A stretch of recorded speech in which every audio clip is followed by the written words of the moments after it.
Alassane Ouattara est le plus grand bâtisseur de l'Afrique. Bonjour les gars, j'espère que vous vous portez bien. Je suis Serge Gilberly de Alphacan. C'est un grand plaisir pour moi de vous retrouver. Aujourd'hui, nous parlerons du président Alassane Dramane Ouattara. Donc, toutes les grandes réalisations que le président a eu à faire. Ici, nous ne parlons que de construction, BTP, immobilier, bâtiment, architecture et génie civil. Et donc, durant cette vidéo, nous verrons ensemble les grands ouvrages, les grandes réalisations que ce président a eu à faire pour la Côte d'Ivoire. Donc, nous allons scinder ces différentes réalisations. Les premiers projets dont nous parlerons sont des infrastructures routières. La Côte d'Ivoire est un grand pays tant par sa superficie, mais aussi par sa démographie. Pour permettre aux personnes de bien circuler dans ce pays, il faudrait donc avoir un réseau routier bien établi. C'est ainsi que le gouvernement ivoirien a décidé, sur ces dernières années, de développer ce secteur. Pour cela, plusieurs projets ont vu le jour. Le premier projet routier de cette liste est la construction et l'extension de l'autoroute du Nord, Abidjan-Yamoussoukro. Les travaux principaux sont l'extension jusqu'à Bouaké, 95 km supplémentaires du projet, ajout des voies pour répondre à l'augmentation du trafic, réhabilitation des tronçons vieillissants et renforcement de la sécurité. Le deuxième projet est la réhabilitation de la route Abidjan-San Pedro.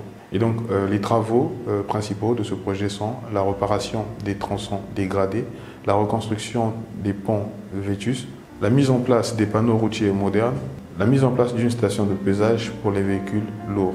Le troisième projet de cette liste est la construction de l'autoroute Abidjan-Lagos pour relier 5 pays de l'Afrique de l'Ouest. Et donc, ce projet n'a pas encore vu le jour, mais actuellement, les études sont déjà en cours. Donc, la BAD a eu à financer les études de ce projet. C'est vrai que normalement, ce n'est pas l'État de la Côte d'Ivoire à lui tout seul qui a eu à financer ce projet. C'est plutôt la BAD qui a financé la construction de cette route. Vous savez, depuis un moment donné, la BAD a décidé de relier les plus grandes capitales. Et d'ailleurs, c'est ce qui a été fait entre Brazzaville et puis Yaoundé. C'est d'ailleurs dans ce sens que le projet reliant le Congo au Cameroun a été réalisé. Et donc là, il s'agissait de relier les différents pays, donc la Côte d'Ivoire, le Ghana, le Togo, le Bénin et le Nigeria. Donc c'est une route qui fera plus de 1028 km. Et donc le projet est en cours d'étude et en phase d'étude. La réalisation de ce projet débutera sous peu et peut-être même avant la sortie de cette vidéo.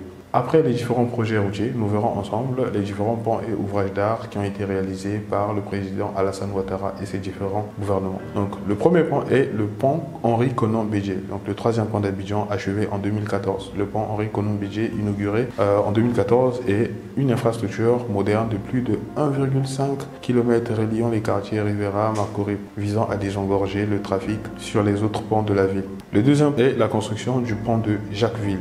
Le pont de Jacquesville a été inauguré en 2015. C'est un ouvrage moderne de plus de 608 mètres qui relie la ville de Jacquesville à la terre ferme, remplaçant les bacs de traversée qui s'utilisaient à l'époque. Donc, sa construction a désenclavé la région, favorisant le développement économique et facilitant le déplacement des populations et des marchandises. Jacquesville, moi personnellement, je ne connaissais pas avant, mais depuis un moment donné, il y a beaucoup de gens qui font des vidéos qui parlent de ça sur les réseaux sociaux. Il y a des terrains qui se vendent là-bas, c'est une cité balnéaire, il y a beaucoup de gens qui y vont. Et d'ailleurs, moi j'ai découvert par une série de vidéos que faisait Jean-Yves sur sa chaîne. Et voilà, donc c'est comme ça que j'ai découvert Jacquesville. Et donc moi je pense que cette route-là, ce pont qui a été construit, qui allait permettre, en fait, qui a permis de relier Jacquesville à la terre ferme, est vraiment le pont qui a changé le destin, en fait, de Jacquesville.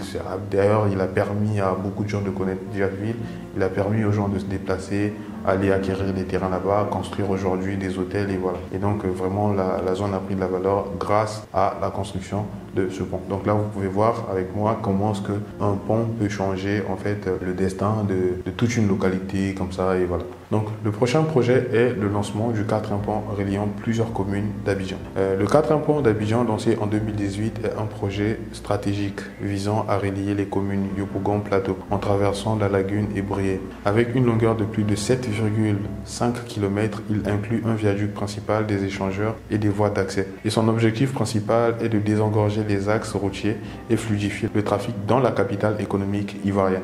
Le cinquième ouvrage dont nous parlerons est la réhabilitation du pont Félix Houphouët-Boigny. Réalisé entre 2014 et 2017, la réhabilitation du pont Félix Houphouët-Boigny visait à moderniser cet ouvrage emblématique construit en 1957. Les travaux ont inclus le renforcement de la structure, le renouvellement de la chaussée, l'installation des éclairages modernes et l'amélioration des signalisations pour garantir la sécurité et la fluidité du trafic. Le sixième pont dont nous parlerons est le pont de Cocody.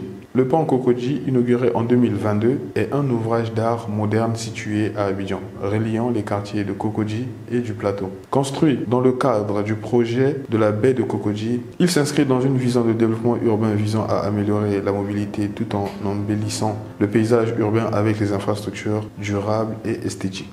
Le troisième groupe de projets dont nous parlerons aujourd'hui est celui des projets d'urbanisation. Parmi ces projets, nous pouvons citer ces projets suivants.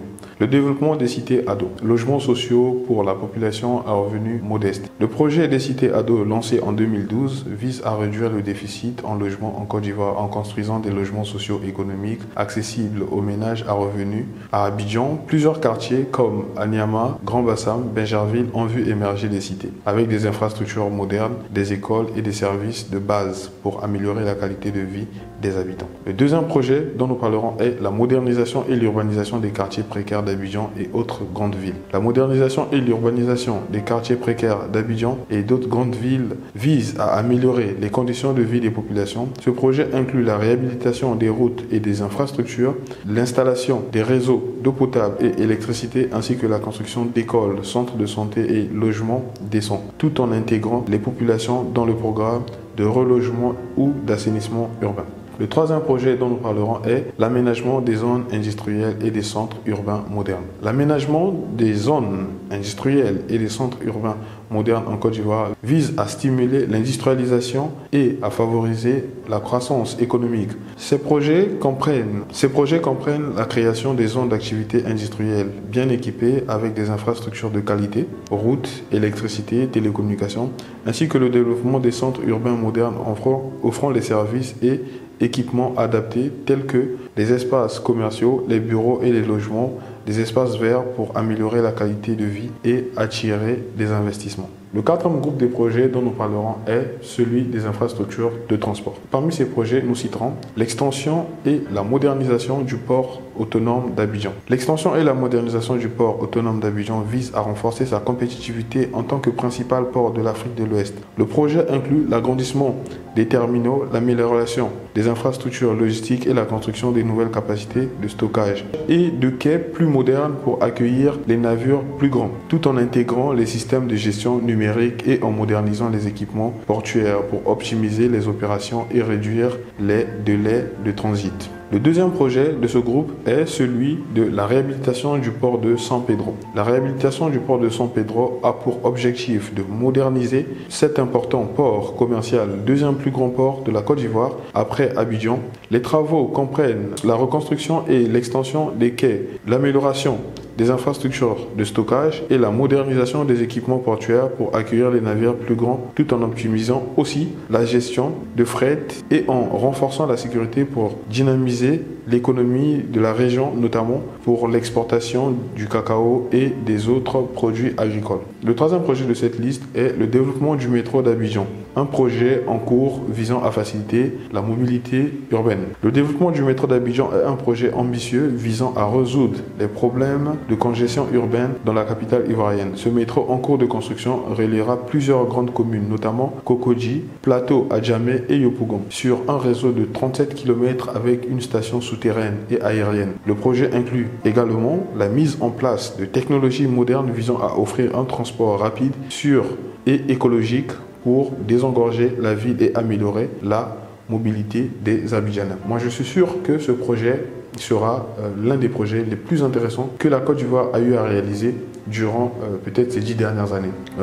Au Sénégal, par exemple, lorsque le TER a été réalisé, au début, il y avait des gens qui n'y croyaient pas. Les gens se disaient mais pourquoi on l'a réalisé en fait? Parce qu'il y a l'autoroute à péage qui était déjà là et ça, c'était pourquoi? C'était quoi en fait le but en fait? Et finalement, moi-même, personnellement, je me suis rendu compte que c'est un projet qui a beaucoup aidé. Aujourd'hui, quand je vais dans le TER, bon, je suis pas allé à plusieurs reprises, peut-être 2 fois, mais quand je vais à côté des stations, je vois le nombre de personnes qu'il y a, ou même quand je prends le train, je me rends compte que ce projet a beaucoup aidé en fait. Il a vraiment changé le quotidien en fait des habitants en fait, de plusieurs personnes qui vivent à Dakar et qui doivent se déplacer. Il y a des gens aujourd'hui qui peuvent facilement accepter un travail à Diamniadio ou encore des gens qui sont à Diamniadio qui acceptent un travail à Dakar facilement. Pourquoi? Parce que il y a le TER qui est là, en un rien de temps, vous pouvez quitter Diamniadio, vous pouvez quitter Dakar, vous pouvez quitter Keur Baïfal, peu importe le quartier où vous êtes en fait, parce qu'il y a ce projet qui arrive. Et moi je suis sûr et certain que le projet du métro d'Abidjan aussi aura à peu près le même impact sur la vie en fait des Abidjanais.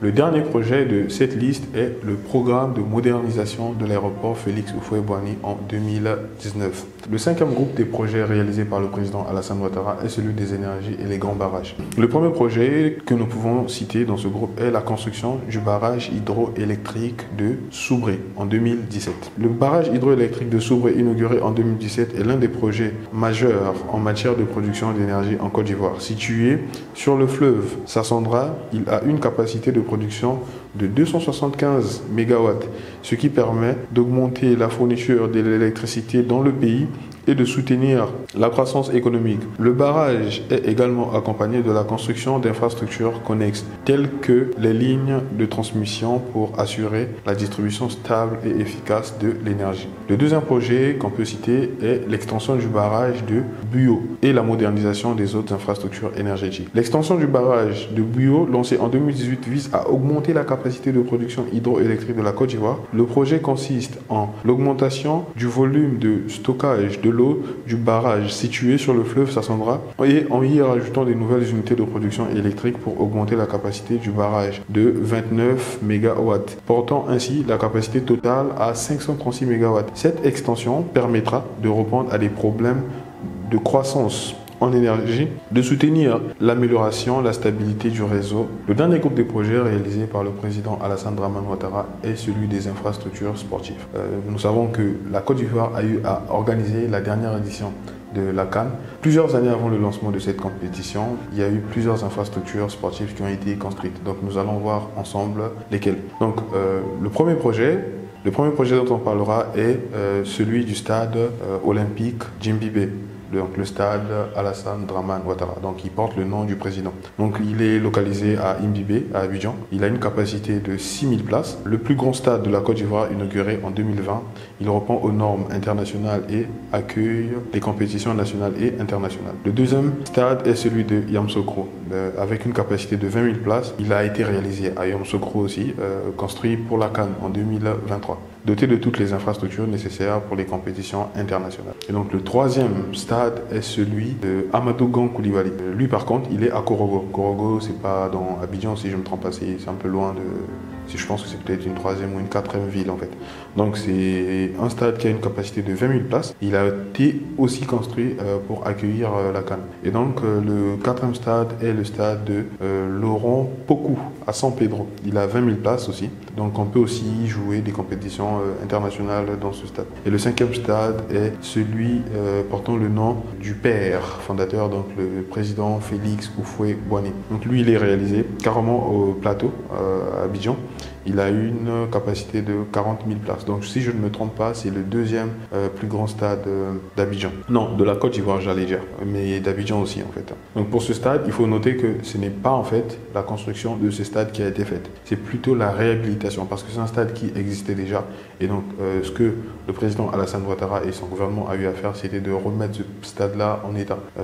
Ils ont apporté plusieurs modifications. Il fallait le moderniser, le rendre permettre à ce stade de répondre à toutes les normes internationales. Et voilà. Donc actuellement, ce stade peut accueillir toutes les compétitions nationales et puis internationales aussi. Et puis le dernier projet est celui de la construction des complexes sportifs régionaux. Donc plusieurs complexes sportifs polyvalents ont été construits et puis rénovés durant le mandat du président Dramane Alassane Ouattara. Bon, désolé, je confonds toujours, au lieu de commencer par Alassane Dramane, je suis plutôt le contraire. Voilà, donc c'était Serge Berly pour vous servir. J'aimerais avoir votre retour. Dites-nous ce que vous pensez. Est-ce que le président Alassane Dramane Ouattara est le président qui a le plus construit en Afrique? Donc si tel est le cas, dites-le en commentaire. Si ce n'est pas le cas aussi, lâchez-vous en commentaire. Et la prochaine vidéo, certainement, on parlera du Bénin ou même du Sénégal. Donc on parlera de l'ancien président, des anciens présidents du Sénégal, soit le président Wade ou le président Macky Sall. Et si on parle du Bénin, on parlera du président Patrice Talon et peut-être le président Yahi Boni. Merci, peace.